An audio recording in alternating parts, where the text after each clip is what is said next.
All right. So want to welcome everybody and thank y'all for being here, and know that it is summertime, and for these meetings we usually have 15 to 25 attending, depending on what we're covering, and of course depending on everybody's schedule. And I also know this is right before the last hurrah before schools get started. So some of our folks are not here because they are in between summer school activities and getting back to school and back to work, etc. So want to welcome everybody who's here. And our format will be that we have program today, and then we will share also a reminder that, and hello, Lori or Andrea, whoever is on. Is that Lori or Andrea? Bradley. It's fine. Okay. Anyway, we intend to send out the recordings, but we're behind a little bit in getting them made into YouTubes to get those out. Also, Alice will probably share her slides and we can send those out to folks as well. And so that helps people who are unable to attend to catch up. But we really appreciate people who attend because the sharing is very valuable. So, and I'll just mention coming up, we coordinate with Bristol Coalition, which meets in Bristol, Virginia Housing at 12 noon on the second Tuesdays. And so that date for August should be the 8th.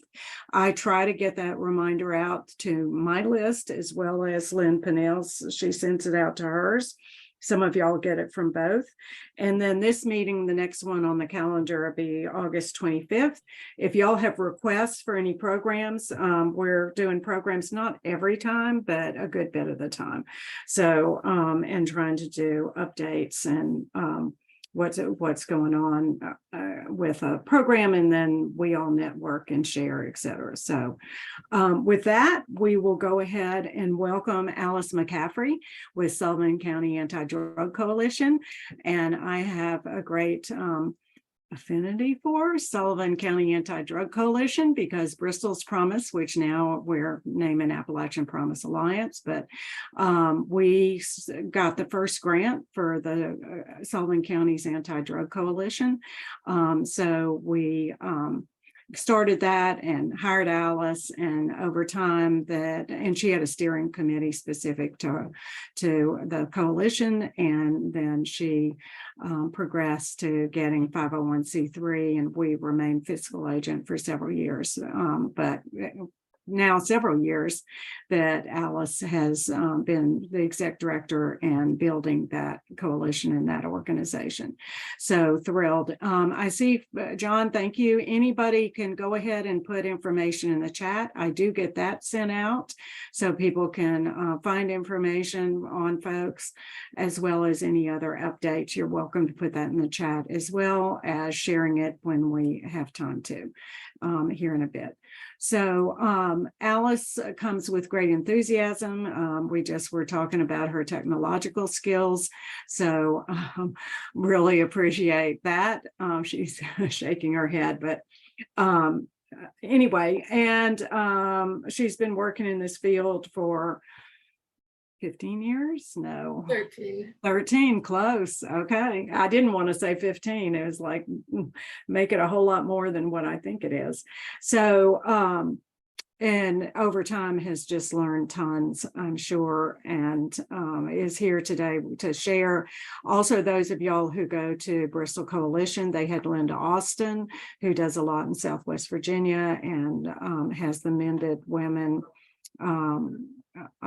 housing program that just started. So things going on both sides of town, both sides of the state line, and they might look a little different, but a lot of good stuff happening. So Alice, we know there's money for recovery and substance use disorder, et cetera, maybe more coming in the not so far future.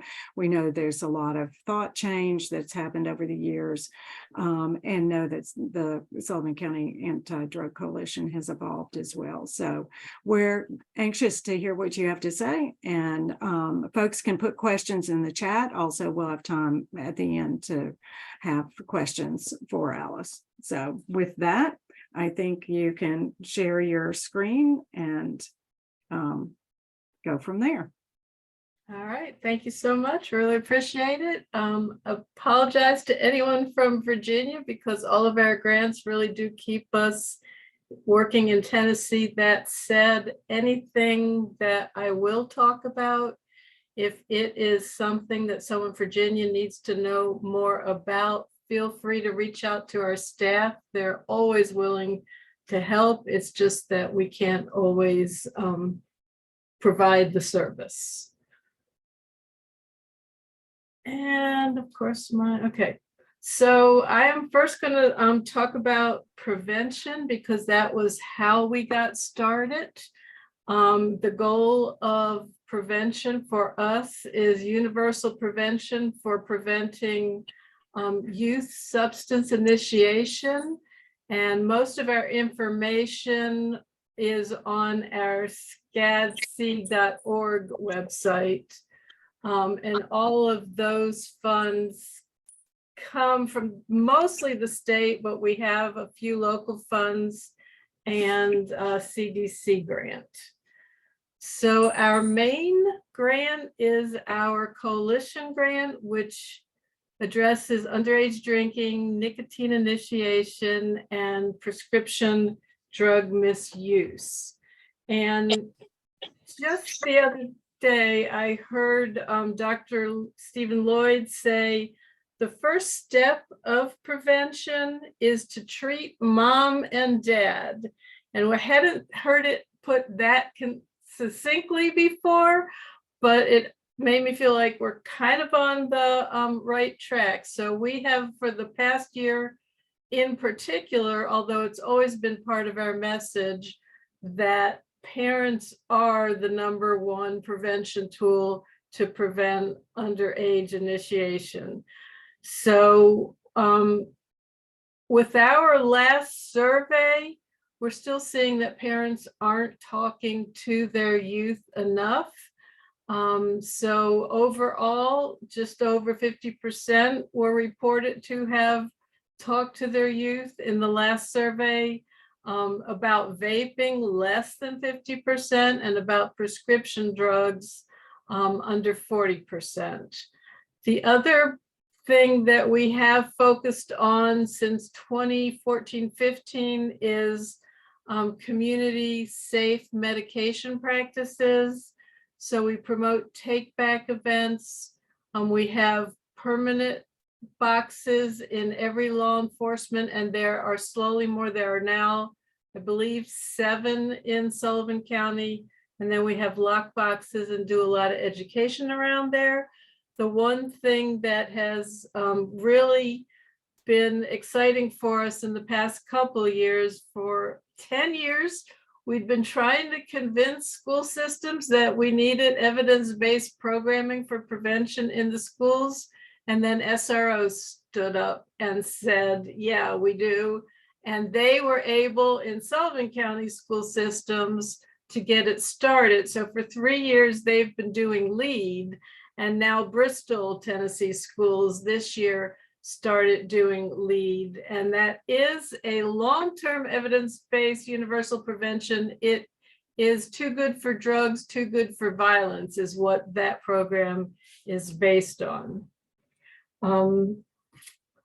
Our newest grants are directed at marijuana and stimulants.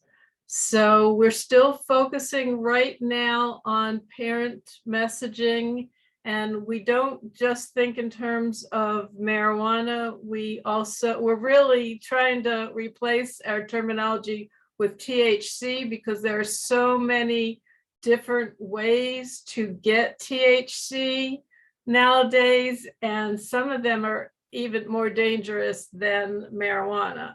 But we're trying to, with the parent message, talk about the effects on the brain, the youth perception that it is the least risky substance out there. And we unfortunately know that we're dealing with a lot of parents who are themselves users. So at the very least that they could lock up their products and their paraphernalia. But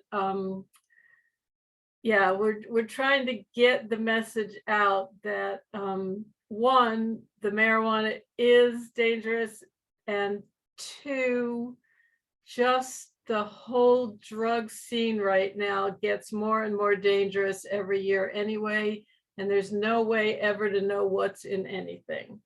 The other focus has been on stimulant medications that are not prescribed, and even though meth is a stimulant for this age group, we are talking about ADHD medications because our survey results luckily tell us that kids in this age range are at an extremely low percent dealing with meth. And we have had a lot of success presenting to high school and college students during exam weeks. And it gives us a chance because stimulants is the most likely place if they, again, think that it's going to help them study and they're purchasing or getting them from whatever source. It could be an illegal source, and it is a very common place for fentanyl to be present. So we often combine that presentation with the Narcan information. And all of so these are our state grants. We are doing even though we will keep focused on these things that have been working, we are also trying to do a redo of our prevention programs because unfortunately, for the 13 years that I have been doing this, and we've done prevention all of those years, in the last year and a half, more youth have died from an overdose than all the other years combined prior to now. So we really need to be doing a much better job.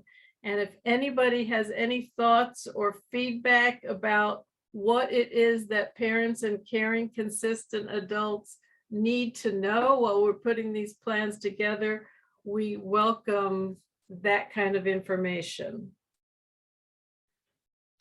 So the CDC grant is our drug-free community grant. For us, it was the fourth time that was the charm, but we finally got it. It was when we finally got a chance to get some funds for marijuana. Our two substances are vaping and marijuana initiation. Vaping, we left it very wide because we know that nicotine and THC are in the vapes.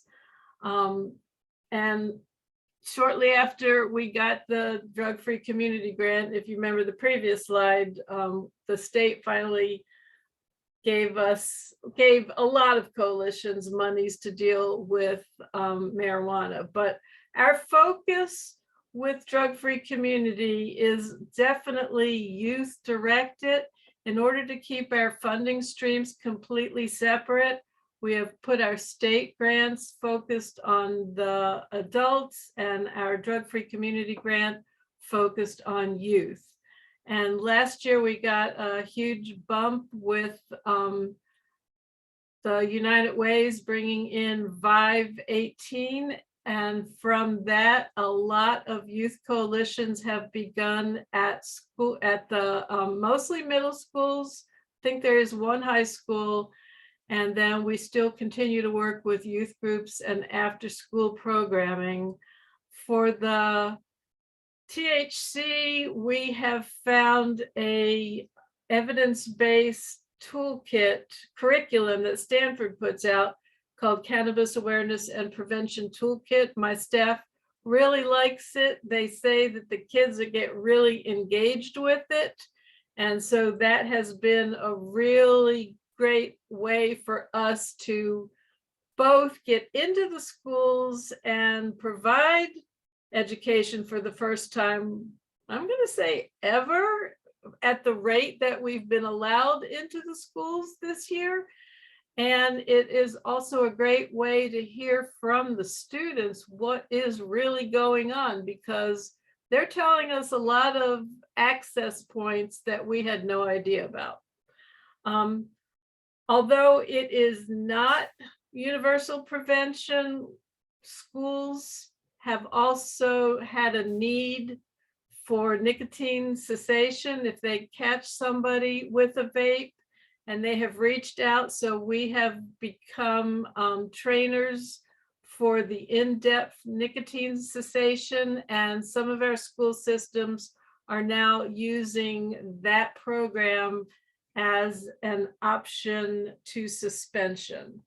So that we feel like that is a good thing on several fronts. One, keeping kids in school even though they have been caught is better than putting them in the place where they're most likely to have gotten access to the vapes in the first place. And we have seen not fantastic results, but we have seen changes in behaviors.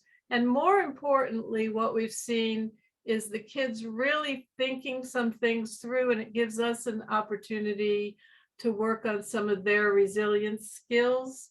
Not to say that it all will stop, but it has been a great opportunity for us.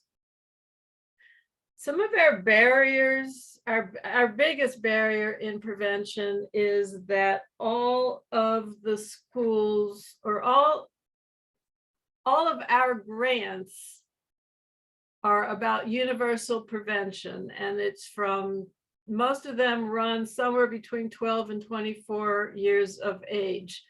But we know from the data that the average age of initiation is somewhere between the age of 13 and 14 and a half, depending on the substance.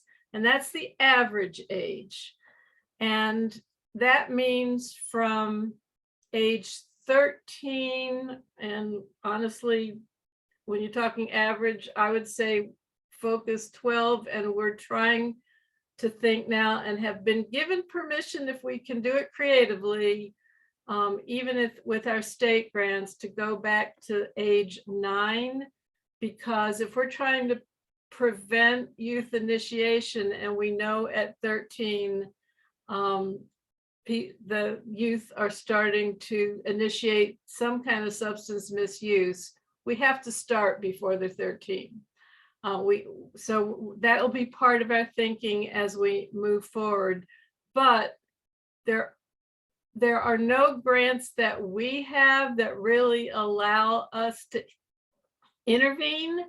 And clearly, particularly if you look at the vaping numbers and the alcohol numbers, if 10.5% of our kids are already doing things by the time they're 14, some interventions are definitely needed, and we will be looking for ways. And we cannot provide anything for them until they're 18.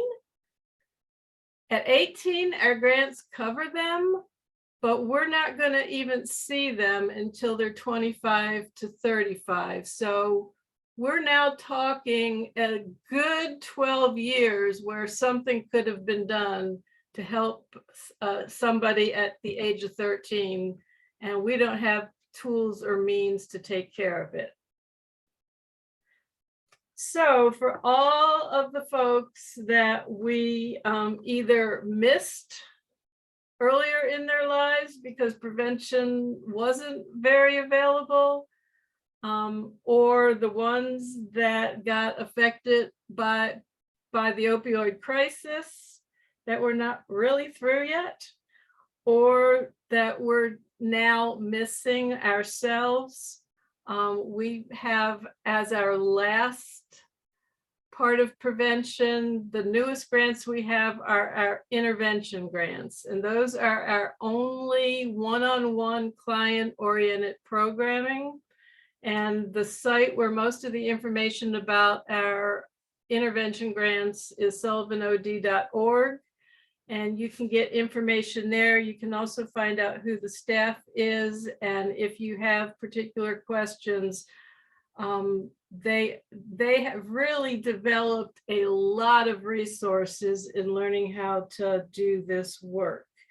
So our very first intervention program was our overdose response team, and we are now on our second funding stream. With that, the intent of the program was to support overdose survivors, family members, or anyone ready to work on the recovery. And the intent was to be able, as the overdose happened, to get access. Because of HIPAA, we've never been able to get there, but we have a lot of referrals from law enforcement. If law enforcement is called to the scene, they will report to us. They're not bound by HIPAA. A lot of our partners will get involved with us about folks early in their recovery. We get self-referrals, and then we get referrals from another program. And the reason we're trying to get closer to the overdose itself is because that is a vulnerable period where they are more likely to consider getting into recovery. Unfortunately, one of the side effects of the disease is that doesn't last very long. So the closer we can get to it and talk to them, the more likely we might be able to offer them support. Since we started getting clients in March of 2019, we have had 358 people sign up. At this point in time, 128 are still engaged. And some of the difference in those numbers are we have actually had some successes. We are particularly in this last year seeing a lot of people who have been employed for a year or more without any relapse, or sometimes there's a relapse, but they're very short-lived. Like I talked to somebody last week I asked him what was the best thing that had happened to him in the last year. This was, he's been in recovery for 2 years. He said his relapse. And I said, what? And he said, yeah, because it really made me rethink everything and go back, and his relapse only lasted 10 days. So, I mean, that is something we consider a success because that's not a normal period for relapse. Also, we've seen a lot of our clients have gotten all of their documentation in order. They have their driver's license. Some of them haven't had driver's license in years. Some of them are buying their own vehicles. And the most important thing is we're hearing again and again and again about the family relationships that are restored and the relationships with their children.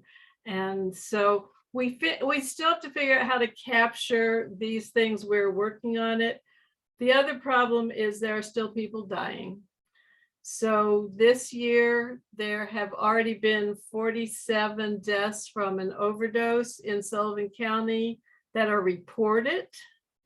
And that means that we are predicted to exceed the 60 deaths that Sullivan County had in 2022.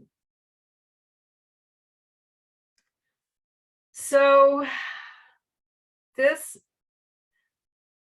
program, our criminal justice involved peer support, is our most effective, and at this point in time, the one that is just breaking my heart. We were 3 years ago, we were taken through a process to figure out what Sullivan County needed the most, and we were allowed to set up a program that allowed us to go into the jails for anyone who had a substance use disorder in the jail and begin to work with them, begin to work on their recovery plan when they were coming out of jail and were willing to work on support. Now, I will say that for folks in jail, more people are willing to work on the recovery when they're in jail than necessarily translates to when they leave jail. Nevertheless, since 2021, we've had 411 people sign up to work with us. We're only allowed to work with them for a fairly short period of time. And sometimes we can refer them to other programs that we have. But we have had 160 people so far sign up this year. And of all the people that we have signed up at this today, 264 of them are still engaged. Besides the recovery plan, or some of the things that are in the recovery plan that our peers work with them on, and our peers for this program, besides having a substance use disorder themselves and at least 2 years in recovery, also have been criminally justice involved themselves. So they have a lot of experience, and they are helping create treatment options, safe housing, getting them to recovery meetings, making sure that their essential needs are met, and helping them with any kind of legal advocacy. So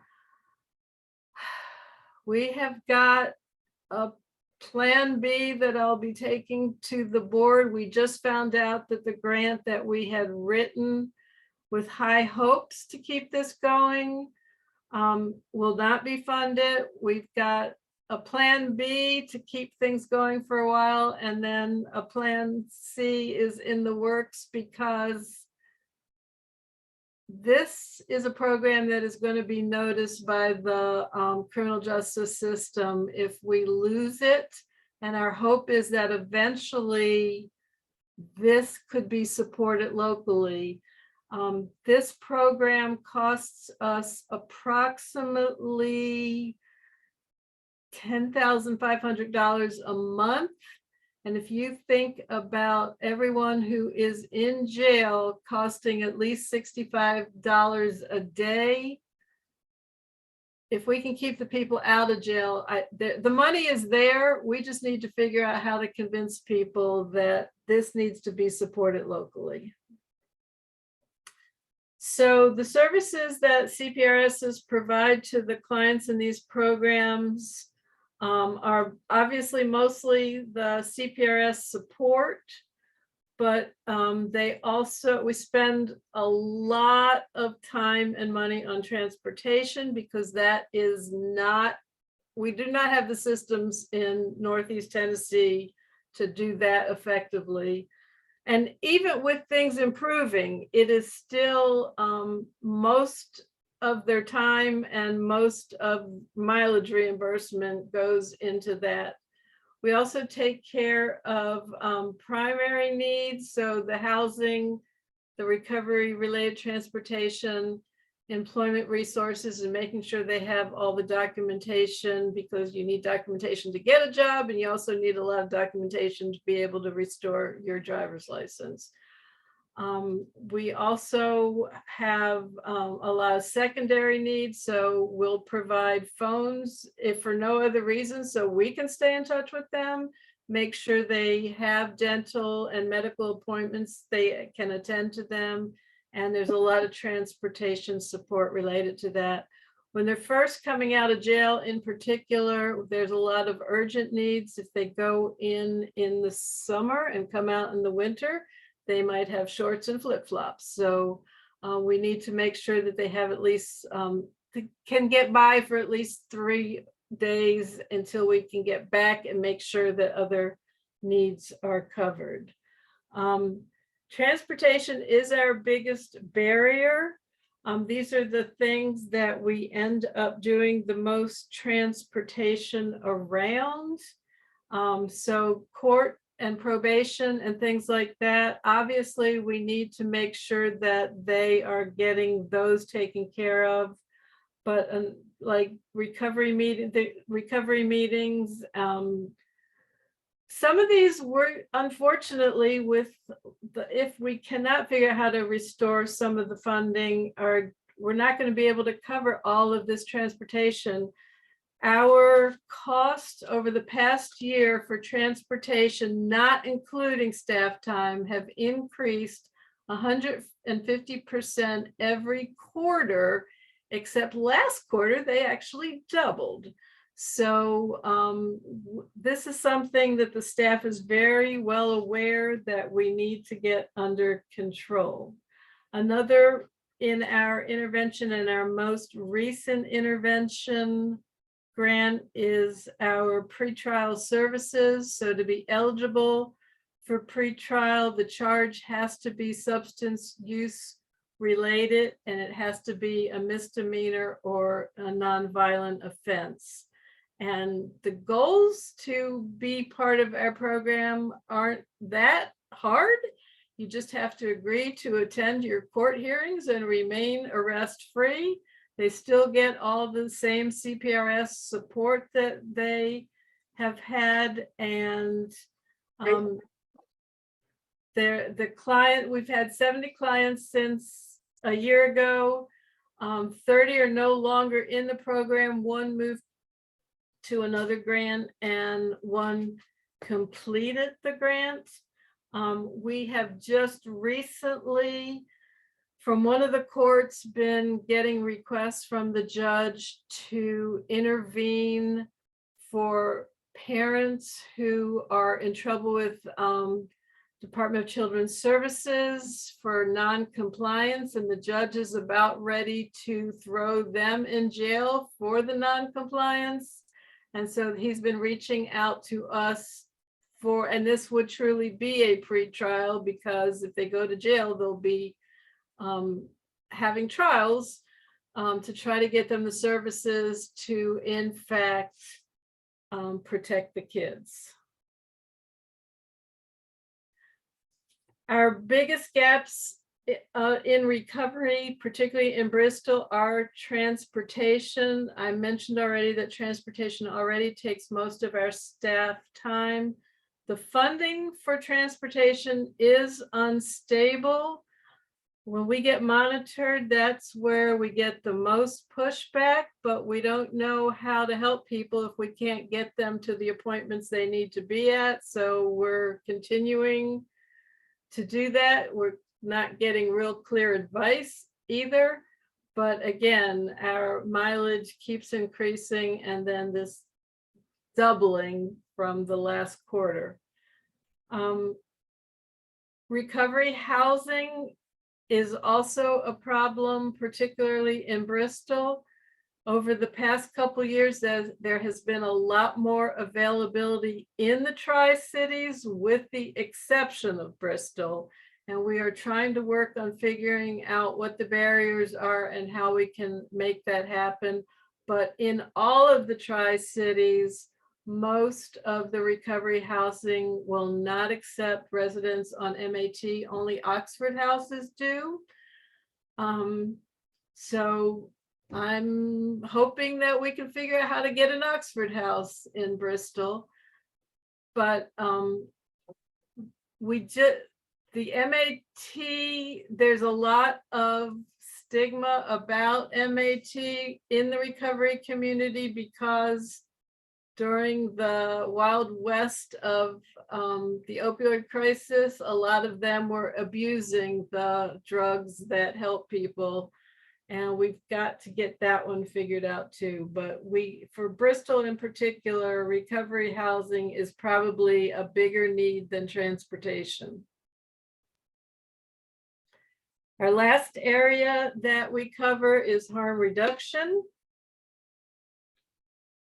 Our naloxonesaves.org is the website where you'll find information about that. Our grants have come from Mental Health, Department of Health, and United Way of Greater Kingsport. Our biggest, and harm reduction also is the area, like we have seen stigma being reduced over the past 4 years, but this is the place where it's still the largest. People just don't want to accept that it is evidence-based and that honestly, people just have to survive if we want them to ever have a chance to thrive. So we have to save a life, and saving a life doesn't just save a life, it saves the family and a whole community around it. So it really is important that we pay attention. Our naloxone grant is a regional grant. It is our only regional grant. They do trainings, and the shift of the grant has been changing since I think we got this one started in 2017. They're trying to turn it into a prevention grant. I don't see how that's ever going to happen, but we do a lot of training, and that's where they're calling the prevention piece, but we still give out naloxone or Closado. Since we began this grant, and this, I think these numbers were from a couple weeks ago, we've given out over 40,000 kits. A kit has 2 doses in it. And in the last year, since the Tennessee legislature decriminalized fentanyl test strips, we also give out fentanyl test strips. So our formal training for organizations could be first responders, any agency that's providing treatment recovery services or community services, libraries, civic organizations, faith-based organizations, jail, detention facilities, schools, colleges, training programs, or any other organization that wants to have training can ask to have the training. And if there are people that qualify for naloxone in the audience, we will provide it. I will tell you that right now, short term, there is a lot of naloxone available because Department of Health has taken some of its extra monies that have to be spent by the end of August and put it into providing naloxone. So if you are a Sullivan, well, if you are actually a Northeast Tennessee organization that we have not been able to provide what you consider an adequate amount of naloxone, right now we can probably make that happen. I will say absolutely this is very short term because this grant funding will end at the end of August. That said, now every single health department in the state of Tennessee also has naloxone available for anyone 12 or older to just be able to go in and ask for. And they are also providing fentanyl test strips. So there will still be access, particularly for individuals more than organizations, but just let us know. And then along with the pretrial program, we didn't know that this was part of the grant. We were ready for pretrial until about 3 weeks before we turned it in, but we have gotten the opportunity to write a overdose and response plan. I always want to say if an event happens in Sullivan County, but what I really mean is when an event happens in Sullivan County where people are having overdoses, that we have a way to respond to it quickly with the attempt to either reduce the overdoses or save lives. Unfortunately, last Labor Day, there was something that happened in Johnson City that showed us a lot of the, and that wasn't our response plan, but it showed us where a lot of the downfalls were, and it gave us an opportunity to make a lot of improvements in the plan. But the whole idea is that there will be a response, that there is a framework in place to see what's happening, to monitor what's happening, to make sure there's a good communication plan and a response.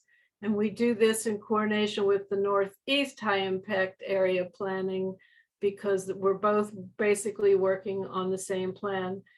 This is another place where funding stability is a barrier. our person who had been working on this for 2 years finally finished the degree that she was working on and left. We were getting ready to hire her replacement. And we're told we're in a hiring freeze. So we're not exactly sure what's going on or what that means, but we will keep, if you need to know, we will keep you informed.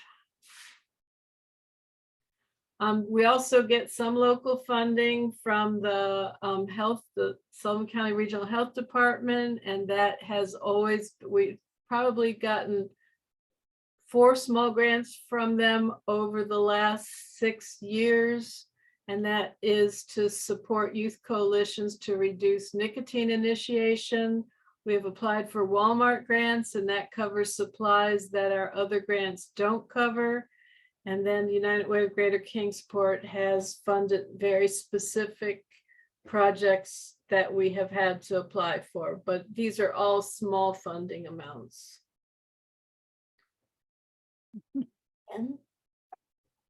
Anyone with questions? Questions or comments or anything you heard you want to react to, or? I'll start off, Alice, for a first off comment with, woo, y'all do a lot. And for those folks on here who do grant management, that's another, woo, trying to manage the different reports and everything that's involved. That's pretty intense. So, and congratulations on lots of success. And I would just note there's a lot of things that we know what works and we know the evidence base, but the issue is how much funding, and it's the people that are trained and know how to do these things. So that's critical, and it looks pretty fantastic what y'all are doing. A question I had though was, and you mentioned it, so I'm guessing I know answer, but at the very beginning for prevention, talked about the influence that parents have on kids and not talking enough. And that's evidence-based, that we know kids act like they're not listening, but the evidence is they are. But what my question is, you refer to caring, consistent adults. So in the data, is it parents and those or those consistent caring adults? Because we know in our region, as many as half of our kids are being raised by somebody other than their direct biological parents. So just curious about the data. I would have to go back and look to confirm, but I believe the question is whether or not a parent has spoken to them. And then the questions are per, well, some drug groups and some specific, but what we're here, so I will go back and look, but I believe that is the way the question is stated. So it may be skewed. Right. But also I don't know, and I won't be able to figure out when the kids are presented these, whether they're asked, whether it's the caretaker that they have. Right. Or whether it's specifically the parent, and I don't know how to find that answer. Right. Well, just to keep in mind that that's in our region, that is, yeah. And I'm sure it's not that far off in much of our country, certainly with similar demographics, but that's pretty amazing when it's that many who. Yeah, our intent is to reach to any caring, consistent adult with the messaging. Right. Yep. Yep. And certainly, but it'd be interesting for the data. It could actually be a little better than what you found if kids don't identify as the caring adults. Other questions? Anybody else want to ask anything or comment? Alice, thank you very, very, very much. And we'll see in the remaining time if we can do a little sharing. And Renee, your stuff just came up that you just put in the chat. So how about start with you with Frontier Health that also works a lot in this area? I don't know about your particular job, but can you share anything with us?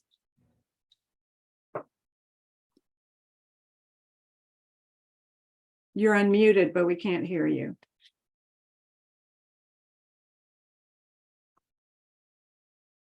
Still can't hear you. So we'll call on. Is that better? Yes, now we can hear you. Sorry, my microphone volume was down. So I'm really new in this position. I've only been here for about 6 weeks. This is the first coordinator meeting I have participated in. Right. So I've just kind of been listening and taking it all in and just gathering information that could be useful for collaboration down the road. Right. So sorry about that, to call on you first with your first time here. So thanks for being here, and hope that these meetings can be helpful to you. So as you get oriented and dig in. So how about Amy, Healing Hands? Do you have something you want to share? I do. Yes. Was I talking by accident or no? No. Okay, good. Yes, we're doing well over at Healing Hands. I haven't been able to get on the meeting for a couple, I guess at least 2 months. But I think Bree's been getting on. But I just wanted to let everyone know we are super excited. We received a large grant from the Tennessee Department of Health, and we will be adding mental health services that will be integrated with our primary care and eventually with our dental program as well. Because I think, as many people, as you know, we love Frontier Health and we use them lots, but getting a person actually from our office to go through all the steps to get to a therapist or psychiatrist outside of our office is hard. So we're super excited about having that. We're going to be having a psychiatric nurse practitioner will be part of our team. We will have eventually, not immediately, we will have LSCW students and a preceptor to do therapy. And it'll just completely integrate with our medical program. We're working with ETSU on kind of formulating our plan. They really helped us. They have a great department there that does the integrated mental health care. And they are helping us along. So we're excited. Fantastic. And I think that also the data shows that if it's right there and people can see that provider while they're in the building, that shoots up the effectiveness and the follow through and everything else. Yes. And we're hoping to have more preventative care as well. That way, see things before they get, really to the extreme is what's kind of happens now, So we're hoping to have more preventative care, just like we do with physical health. We want to start doing that with mental health. So I see Alice's wheels working, so she might be in touch with some thoughts. Call me. Yep. I love it. I see it. So, okay. Rachel from Bristol, Virginia Housing. Hey, so the only real update I guess I could give right now would be we're having the National Night Out. I think Lynn emailed everybody. National Night Out is August 1st, 4:30 to 7. It's going to be in the Rice Terrace parking lot. It's, I think if anybody wants to, we still need volunteers, I'm pretty sure. But if anybody is interested in volunteering, Amy or TJ here at the Housing Authority can get you some more information and get you volunteering if you're interested in that. That's all I have. Thank you. And I believe there's also one in Bristol, Tennessee, but I'm not sure. Alice, do you want to say where it's located? I don't know. I can't remember. I can find out and send it to you, though. Yeah, that sounds I've been great. told where it is. It's just It's gone. changed a few different times. I know it's been in the parking lot of Anderson Street United Methodist, but it's also been at what was the Wellness Center way back a long time ago. And anyway, it's moved around a little bit, whereas I think Bristol, Virginia's is pretty steady for where they have it. So, and it's a great opportunity for the community and for services, et cetera. So how about Devon from Bristol Faith in Action, who's on Angela's phone? Thank you, Margaret. Hi, everybody. We're pretty much business as usual. We will be at the National Night Out with Bristol Redevelopment and Housing Authority, and we're going to be giving out diaper vouchers. So if you all have anybody who needs baby diapers, pull-ups, that sort of thing, please have them, let them know. And then we're also thinking about extending our hours, maybe 1 or 2 days a week.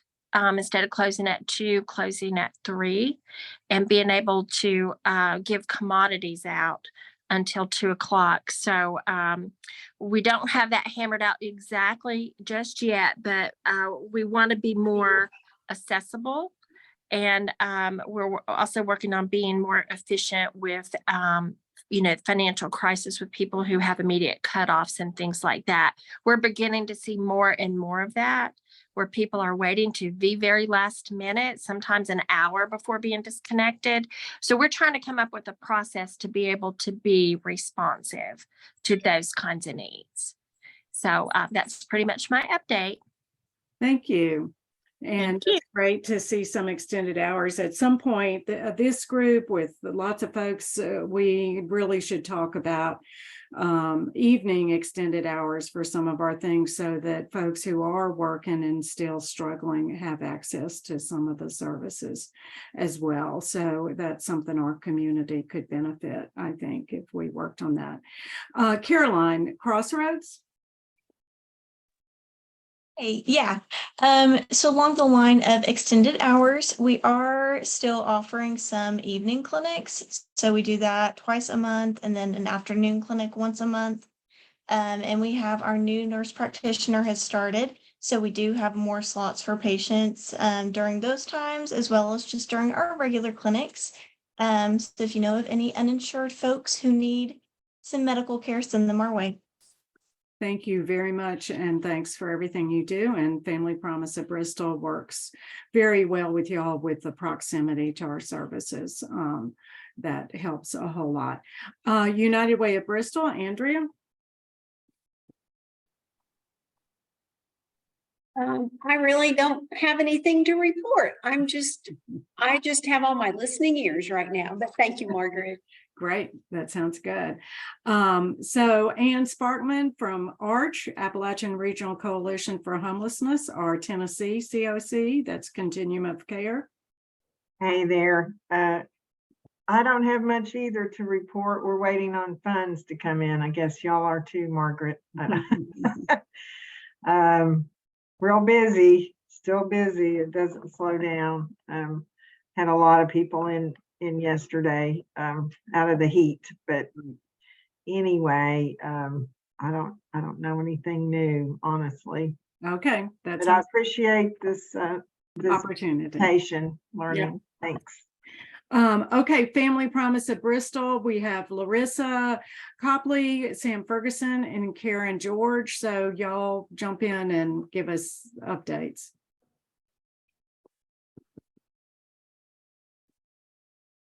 Do I need to call on you? I'm Sam Ferguson. We do have the day center still every Tuesday, Wednesday, and Thursday from 9 to 3. It's directed more towards the unhoused, but plenty of people with houses come and use it as well. We have laundry, we have showers, obviously case management, and we also have computers they can use. We also do have funding right now for people who are behind on rent in Sullivan County. If you know anybody struggling, send them to us. We also have money to put people who are homeless in houses. The big challenge there is finding places to so Sam, you're cutting out a lot. Karen or Larissa, do y'all want to jump in? Karen, you're unmuted. Go ahead. Sure. What Sam was trying to say is we do still have rapid rehousing dollars as well. So that helps place people that are literally homeless into housing. And I believe Sam was trying to say the challenge there, of course, is being able to find housing that is below that fair market rent value. So if you have any landlords that are staying on the cheaper end, we would be happy for you to send them our way. Great. Thank you. And we have lots of partners come in. We certainly have the Narcan training and have fabulous opportunity with that and great response from our folks to SCAD's program. So appreciate that, as well as other folks who come in and provide some education as well as provide services on site. It's great. So appreciate everybody with that. So Jamie Kincaid and Chelsea, VA, y'all want to take turns? Whoever unmutes first. Jamie. I'm not with the VA. I'm with the Department of Veteran Services, which is. Sorry. No, Why don't you go first? I apologize. That's okay. I abbreviated. We're a service line of the Virginia Department of Veteran Services, which is a state agency. Yes. No real updates from me. Like I said, I've been out for a while due to medical issues. So I'm just trying to see what's going on in the community. But we do have funding available to help veterans and their families with rental deposits. And, you know, if they're behind on rent, that has to be on the Virginia side, though. Right. And then I do the supportive services as well, such as financial assistance and food assistance. And we can help veterans and their families linked to behavioral health services and pay for those if it's needed. So I'm really glad to see that Healing Hands now is going to be offering behavioral health. But that's about it. Like I said, I was just gathering information for my own good. Right. And thank you and apologies. Chelsea. Yeah, so I am with the VA. My office is in Johnson City, but we cover Northeast Tennessee and Southwest Virginia. No real updates. If you have any veterans that are currently homeless or imminent risk, you can send them our way. I do want to let you guys know, so my position is outreach. So I'm usually the person on our team that if there is an encampment or someone that we need to go out to, I can be that person. And we've just hired another outreach person. So I'm really excited about that, to have a partner. She's not here today, but her name is Clarissa. And hopefully I'll be able to introduce her to this group very soon. So that should free both of us up to be able to get out to individual areas a little bit more often. So yeah, just let us know if you have any veterans that are in need of assistance. We can help out. Awesome. And thanks for your partnership in the community with lots of folks. So, okay. And John Knack, thanks for being with us. Yes, thanks for putting this on. So Creekside, in reference to what Alice was talking about, Creekside has 2 units for kids. There's a 9 to 13 unit, and there's a 14 through high school diploma. Drug use is something that's addressed during their crisis treatment with us. It's usually 7 to 10 days. We offer for adults and kids 3 more weeks partial hospitalization where they go home at night, but they have a full day of therapy and access to med management, the psychiatry team, and what have you. Our biggest challenge with the kids is that Blue Care reimburses about $150 less a day than it costs for treatment. So last school year, for almost 3 months, we were housing 42 kids per night. And a majority of them were probably Blue Care. So I don't know how much longer we can continue to do that for the community. Basically, Woodridge has 12 kid beds, all in one unit. So that just kind of gives you an idea how many kid beds are in the area. But we're expanding to 96 beds next March or April. So we should have about 12 to 18 more detox beds in the community for Tri-Cities and Southwest Virginia. But that's about it. If anybody has any questions or comments, I'm always open to try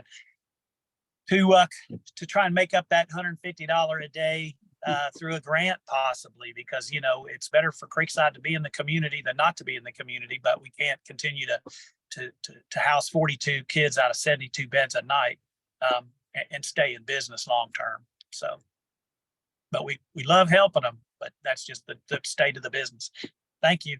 Yeah, and thank you. And of course, that goes back to we know what helps and what can prevent further issues, et cetera, but it costs money. And we have to continue to advocate for folks to recognize. Ellen Talton, you're still on. So,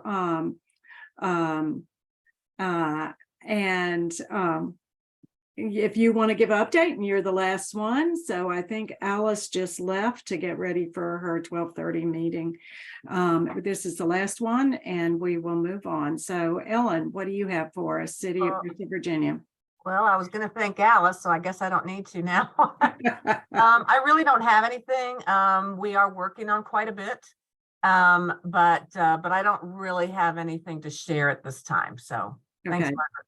And she's CDBG Community Development Block Grant and works a lot in other community development areas and partners with a lot of folks with trying to plan and how do we bring more dollars in and what are the needs, et cetera. So Thanks, Margaret. yes, so we greatly appreciate Ellen and Christina Blevins from Bristol, Tennessee. They're joined at the hip, if not at the state line, and do a great job in coming from both going pretty much in the same direction from the different sides of the state lines.